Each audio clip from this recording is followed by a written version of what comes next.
Nice, I was told. Yeah. Why'd you just said so, Lagos? Why'd you said somebody said so? Again, trouble stirring, which we know her for.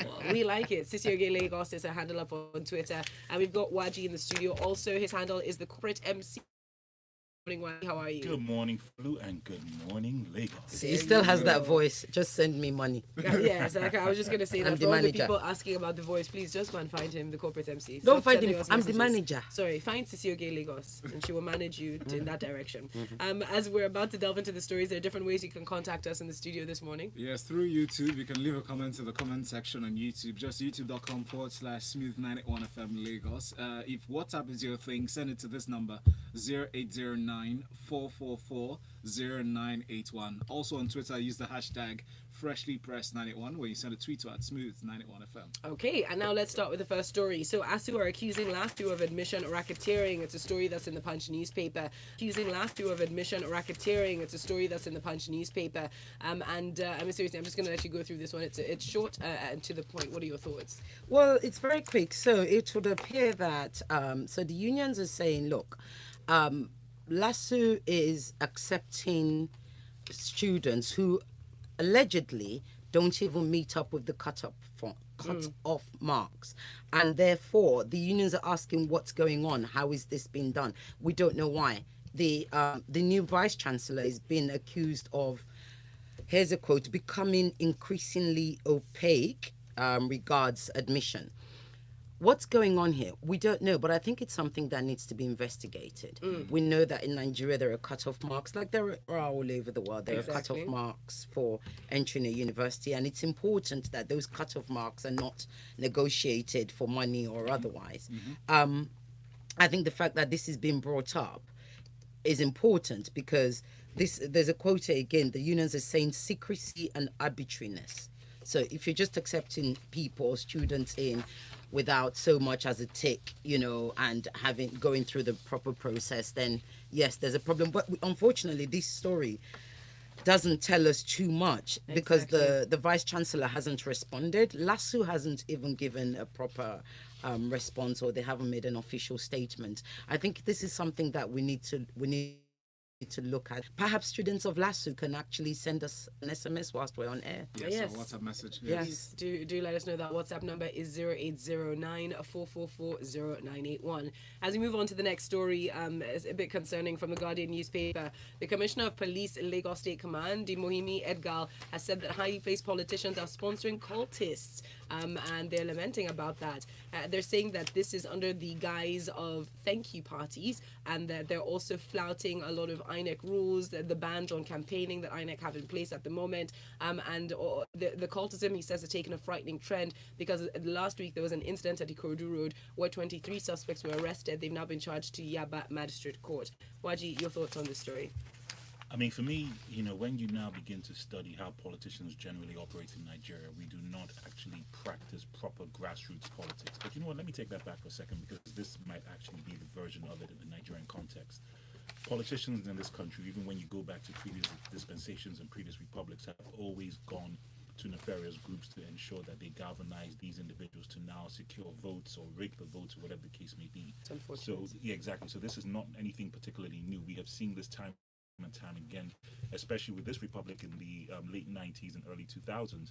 You saw this quite a lot, and what now began to happen where these individuals were being given weapons, they were being given access to arms and everything else, and once the politicians were done politicking, these individuals still had access to arms, and they now turned themselves into armed robbers and created the crime situations that you had.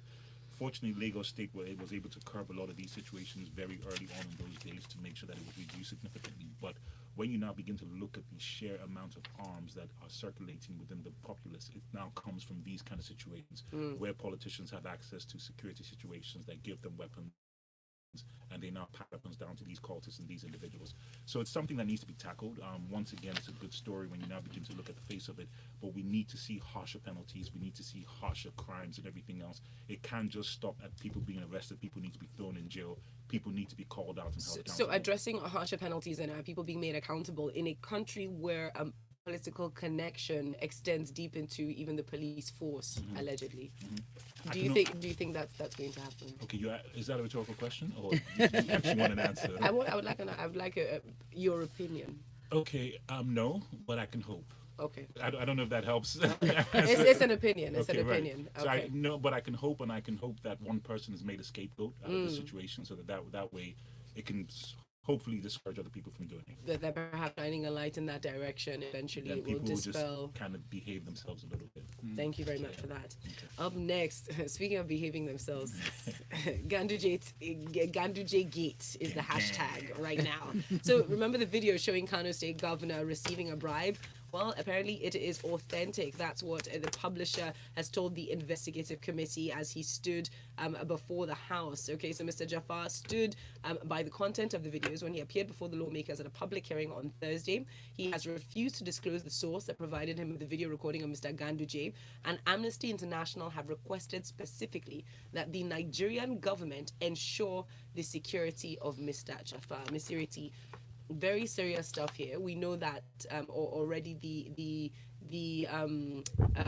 panel that's meant to be looking into this, I do believe, was it last week or so, had requested security in general, saying, listen, let's everyone feel safe, because this is a serious area we're going into, and it feels that, it feels that things could go dark. But what are your thoughts so far on how it's played out? And Well, Mr. you're Jafar's correct. stance? You're correct in the sense that it's serious, but it's even more important. It's more important than serious. And why do I say that? Okay. We're beginning to get into a place where journalists are beginning to take risks in order to get us stories. And these are important stories that must be told. Something that wasn't open to them before, they weren't able to do before. And that's what happens with technology. And not only is technology there, they're actually using this technology. It's interesting what Jafar says, and I'll tell you how he said this happened. He said, so more than 2 years ago, a contractor friend of mine complained to me that the governor had been receiving kickbacks ranging from 15 to 25%. We all know, we've all heard that happens, okay, for projects executed in the state from contractors. We then agreed to plant some spy cams on his kaftan lapel so that he can capture the brazen acting with hard evidence. He captured at least 15 clips, 9 of which fully showed the governor's face, body, and hands collecting the bundles of dollars. Now, you've just got to applaud them for that. Yes. Because, again, if you had gone to the police, we can't go to the police to report such cases. Who are you going to report it to? Nobody's going to believe you. And also, you put himself in direct risk Exactly. and harm's way, because if they discover that on his body at the time. Exactly. So now Jafar's been getting threatened. His life is, he's now having to have security. I think it's good that the House invited them and asked them, because he actually offered to play. He said, look, I can play you the full video if you want it. We have evidence. The BBC, Premium Times, Amnesty International, everybody has checked this to ensure that we did not doctor these videos, because that's part of what Ganduje is saying, is that these videos were doctored, and they're saying we didn't. Everybody's checked it, they've confirmed that it's authentic. Now, if you want me to play you the full video, I can play you the full video. And he thanked the House, the committee, for inviting him. What I would like to say to the House is, you need, and it is important for all of us, especially our lawmakers, to actually put legislation in place to support our reporters and Nigerian media, especially for investigative reporting. Investigative reporting is critical to the growth of this society. And our democracy, exactly, is critical. And also our voting. Because we need to know so much more about these people that we vote for, who we only see the ugly faces in the paper and we hear the rubbish noises. Some and of them have good we don't know the smiles. truth. They take some of them take very good pictures. And they eat chewing gum. And some of them behave like dingoes. But I've got a question for you, Mr. Ireti. Do you think that the House... In actual fact, I'm sorry, I have to bring Buhari into this. How do I bring Buhari into this?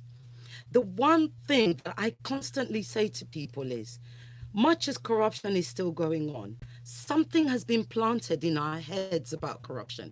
We are not as tolerant of it as we were before. We don't just look away from it. We actually now take a second look. Yes, others are still doing it. I'm not saying it's not happening. And that's what this administration has been able to do. And if we continue to say say no to corruption and say it loud and clear. Yes, it's been, a popcorn fight. They haven't put anybody in jail. But the fact of the matter is we are planting good seeds that are changing our mindset. Yes. So that's what this is about. Thank you very much. It's like the one person that stopped at the traffic light with me yesterday in the middle of madness. There you go. Because everyone else drove. Can you imagine? That is corruption. Crowd mentality. Lagos. Qua That is non. corruption. Yes. If you run the red lights, you are corrupt. Corrupt. We've got to move on. The next story. This one is also quite important from ThisDay newspaper. The NERC are to unveil meter asset providers in November. This is part of measures to bridge the metering gap and end the regime, they say, of the outrageous estimated billing of customers. Now, I'm going to go straight to you, Nwaji, for your thoughts on this story. What are your thoughts? That's the only thing I can actually Yes, respond to 'cause because this has been going on for too long. You've had some locations with particular discos that have had meters for quite a long time. I want to say well over 10 years. And even the difference of those individuals, you may go and because you can top up those meters and pretty much you can figure out how much you consume on a daily, weekly basis and calculate your monthly expenditures when it comes to electricity. But the issue for the... So I think what needs to happen is that you can ensure that the systems and infrastructure are in place with workable meters that make sense, and then you can now begin to increase the tariffs to now transfer that cost so that you can recoup it over a period of time. There are many ways that you can do this. It's just a workable business model that actually begins to make sense. The problem is a lot of investors get very, very anxious and they get impatient when you're dealing with any kind of government agency when it comes to these particular things. But if you now put these systems in place, it is very doable to do. If Nigerians are given a workable plan with regards to how they control their electricity consumption when it comes to power and how much they pay, they wouldn't mind paying more if they know, number one, and then number two, they are billed according to what they consume. Yeah, but we always say, if we know we'll get consistent electricity, the harsh reality is that that's going to take a long time before we get there. I'm sorry. Consistent electricity was very relative because Thank don't think that I didn't say 24-hour electricity. I said consistent. So in the Nigerian context, So we can do load shedding like there South you Africa go. do. 12 hours, 18 hours. I didn't say 24 hours. I said consistent. Thank you. Yeah. Thank you for that. Baby steps, eh? We'll move on now to Guardian for this next story. Let's take a few messages here before we go ahead with more stories here. We have this one from MI from Akoka. Send this one. That is not news. It's like telling us the sky is blue. We already know that. These elements are systematically engaged under empowerment and mobilization of party members. But that's a cover story for the cash of arms and gun running that goes on. I think the Commissioner is doing a great job in Lagos, by the way. Yes. The politics and cultism and all that. Now, Yinka sent this one. It says, Nigerians, simple question, Folu. Do you need an answer? No, I need an opinion. So, opinion is not answer. Yinka, all right. We're glad you're listening. That was a good one. That's a good one. We have this next one from Cruz. Did I hear you say scapegoats? I thought Tafa and Bode George were supposed to be scapegoats. Not enough. On a long thing. Not enough. Biggie from K2 says, this is what I call a profound and renowned investigative journalism thanks to social media that is out there. Let there be follow-up until he's being impeached as a sitting governor. Then we know that those in power can be taken down, but they still have immunity. We'll go further to take some more stories. This one from Guardian newspaper is Ireti. I'll come to you for this one. Stakeholders seek mobile technology-driven outbound remittance operators. We see that in Nigeria we have about just three operators who enable cash transfers out of the country. And then up against this, they're saying that the Central Bank of Nigeria, CBN, should expand the licensing of outbound money transfer operations to accommodate mobile technology-driven operators. They said they are lamenting the fact that Nigerians have to go through banking systems, go into the banking halls themselves, form long queues, fill out a lot of documents before they're able to make even little transfers as little as $10. Absolutely, I totally agree. I mean, it's actually quite shocking. This would seem like a no-brainer to anybody, really, especially as we now have, we all do a lot of payments and stuff, but electronically. So the fact that they're going for money like $100 is ridiculous. But even more ridiculous that we have foreign players, Western Union, MoneyGram, and Riyadh, whoever they are, actually, and sort of, they have a monopoly in this market. Ridiculous. And yet we have local players like Ping Express and Quick Teller and all those other ones, guy and all of that stuff, who we can't even use them. Ridiculous, insane, total madness. So, of course, yesterday, one of the things that was said, and this is a quote, these operators, these are the English the Western operators. I'm not going to say their names again. These operator system. Why don't you just let us use technology and drive it? It is very expensive. It is very expensive now because people have to go to the banking hall, fill forms with other inconvenient documentations. The only way to bring down that cost is to use technology. And that's so true. We all do so much on our mobile phones. Yes. Gosh, I don't ever want to see a bank officer. And I avoid it like the plague. And I don't see why I should have to go into a bank in this day and age. Because we're in 1920. Thank you very much. Technology-driven Yes, society. so and yet it's not insane. still, It's insane. So what they're asking the CBN to do is to give them license to operate from 32 countries in North America and drive their neighborhood, let alone go out of state. Right. They depend on money transfers and it is all done by phone. It makes business seamless, I would say. Moving on to this next one from Premium Times newspaper. Nigerian government bans unauthorized use of drones, broadcast equipment. Taking this from Premium Times, it sounds a bit familiar, Waji, because we've heard this before, especially citing the instances where social media influences the spread of rumors, hate speech, and incite. But that's not just what the federal government is saying. It said, as part of broad measures to stem the tide of insecurity in the country, they're banning the unauthorized acquisition of arms, drones, and broadcast equipment. They said most people who possess unauthorized weapons or firearms and remotely piloted aircrafts or drones, as they call it, or broadcast equipment and others, contributing to the level of insecurity that's on the rise in the country. What are your thoughts, Waji? Okay. Valentine, maybe I'm a little bit dense, but I don't actually understand how these are connected, because for me, this is just a cacophony and conflation of issues. And why do I say that? What does the insecurity issue have to do directly with firearms, drones, and broadcast equipment? I don't know how those three belong in the same sentence, yet alone in the same category. And here's my issue. If you want to curb security, then you need to put the necessary intelligence apparatuses in place to go after security. We've just talked about a perfect example early on in the show when we refer to the cultists and the encouragement of people who you're now giving arms to now get into violent situations. Right. And then after the political season, those arms remain within the system, and then people now use that to create crime situations.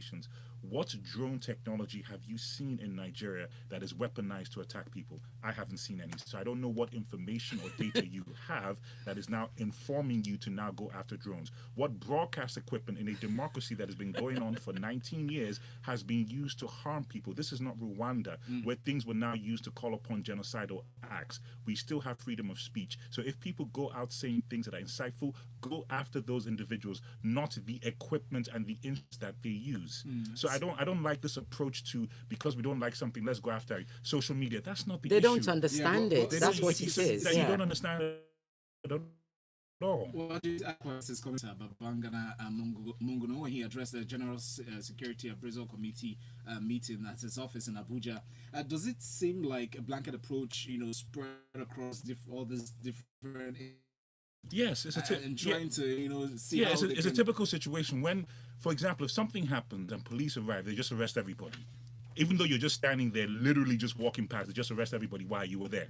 Is that same attitude, and those are not connected. So you need to get some people who understand what these things actually do, and then begin to go about it. How about you segment your institution to now begin to tackle particular units? So you can have a social media unit, you can have a file now create. It's the absolute definition of insanity, and you're not going to tackle anything, and you're only going to destroy emerging businesses that use these platforms for particular business ventures, etc., etc. So please, let's be more strategic with our thinking and our approach. This one really got me worked up. One would hope that instead of clamping down things, avenues like social media or the use of drones, they would have encouraged it, so they could extend, the surveillance efforts, and especially ahead of the 2019 elections. There you go, and you segment it so you can get a social media security specialist. These individuals exist, so you can go after it. We're just not thinking; we're just reacting. Interesting. Thank you, Waji. Moving on to this next story now from Daily Times newspaper. Buhari commissions national airports. They're saying, first of all, that they're adding to the recent decision by the federal government to remove value-added tax from domestic air transport.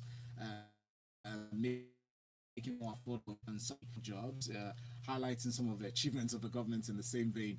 President Muhammadu Buhari yesterday officially commissioned the international wing of the Port Harcourt International Airport at Umagwa, and from the inauguration, they said that is the first stage of making the international access of the airport accessible. The domestic wing is yet to receive similar attention. What are your thoughts? Well, it's good. I mean, look, we need, and if Port Harcourt International Airport starts to sort of serve the East, Yes. you can sort of go out from there. Why not? This is brilliant. And one must say, I saw this being argued or being talked about, discussed on Twitter, and it was started by Goodluck's government, Yes. not completed. And now this administration has come along and they've completed it and they're opening it. This is how things should be, okay? You don't start a new project because you don't like your predecessor. When your predecessor starts something and he or she isn't able to finish it, for whatever reason, take it over and finish it and complete it, and that's what's happened here. But Buhari, what I really like about this story, what excites me is the abolition of VAT exportation. How exciting is that? With the availability of what? The abolition of Abolition. VAT. They've Of removed VAT it from domestic air travel. transport. We see the large amounts of that. How amazing is that? I mean, I'm like, okay, thank you, finally, because when you do look at your ticket, a lot of it is taxed. Almost 30% Yes, or yes, yes. I mean, it's the same for international, which I understand, but domestically, I mean, come on, air travel shouldn't be a luxury anymore, especially when it's domestic. It should be de rigueur.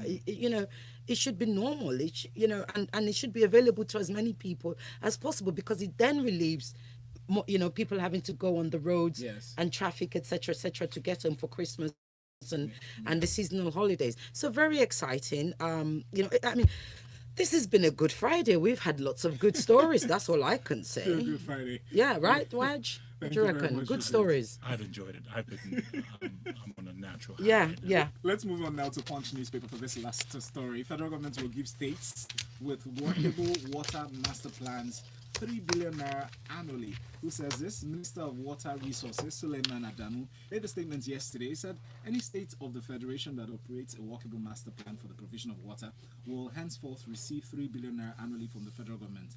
And when he made the statement, he also added that there might be indications that the government might return the monthly environmental sanitation exercise to address issues of open defecation and other sanitation issues. Waji, what are your thoughts on this? All right, so before I jump into this, the reasons why I picked this particular story to look into, because it's a very, very close one to my heart. As the spawn of an environmentalist, special shout out to my father, this is something that he has been talking about pretty much my entire life.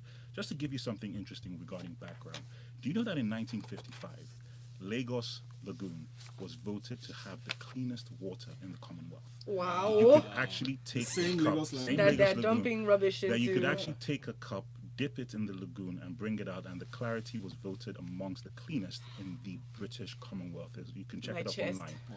So I say that to say what? That something deplorable has happened Yep. in the last 60 odd years in this country with regards to our understanding of what water is. And when you now begin to connect this to what is happening in northern Nigeria and the Sahara Desert encroaching into northern Nigeria, there is an environmental global epidemic with regards to the degradation of accessibility to water.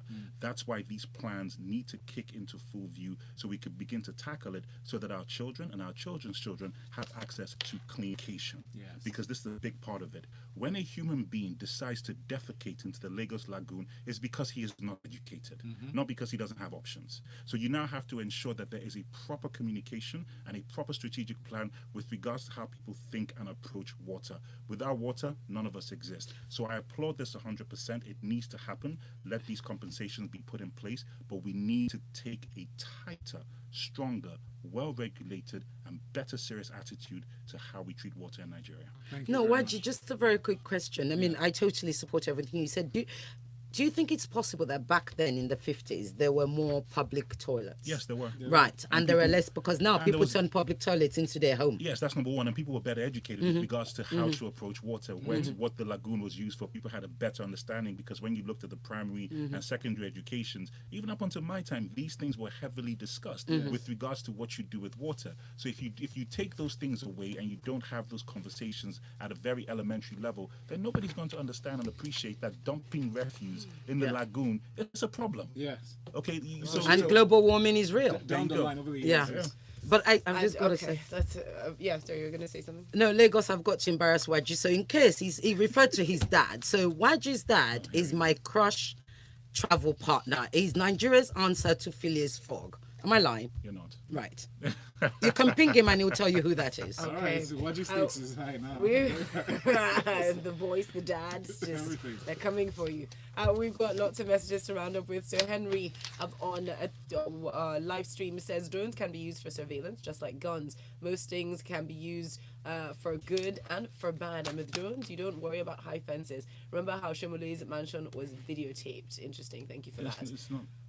Okay. While up on Twitter, we have Miss Ayomide saying, beautiful. Kudos to Buhari for not abandoning the Port Harcourt International Airport project, but continuing and finishing it. It's what we need to develop as a nation. Continuity is all about good governance. And Steve Obiako says, isn't Ganduje enjoying immunity, or does it not apply in this case? I'm asking because I feel these investigations should involve the EFCC, not just the State House, and that might sweep it under the carpet, and that'll be it. Can I ask that question very quickly? You ask a very important question, but I'm glad it's not been done with the EFCC, because the one thing we know about the EFCC is they can't always be trusted, number one. Number two, they're not exactly very, what's the word? I don't want to say inept, but competent, should we say?